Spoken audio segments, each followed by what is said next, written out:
শ্রী গুরু জয়, শ্রী গুরু জয়, শ্রী গুরু জয়। সুপ্রভাত বন্ধুরা। তো ভগবানের চন্দন যাত্রা এখন জ্যৈষ্ঠ মাস পড়বে, তোমরা সবাই জানো, অনেকেই জানো, বেশিরভাগ লোকেই জানো। তো এই সময় আমি ছাদ বাগান থেকে বেশি করে তুলসী পাতা তুলে রাখি। আর এমনিতে তো প্রত্যেক দিন আমার এই যে ভগবানের সেবায় এত তুলসী লাগে।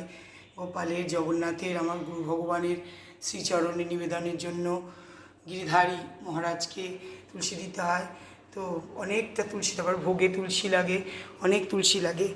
আর এখন তো চন্দন যাত্রা চলছে, তো এই সময় আমি চন্দনে তুলসী মাখিয়ে কৌটো করে রেখে দিই।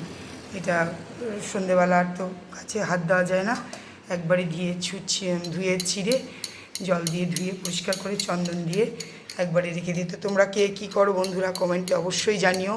এবং আমার ভগবানের ঘর এবং ভগবানের সাজগোজ, তো ভগবান সবারই প্রিয়, প্রত্যেকেরই ভগবান ছাড়া চলে না।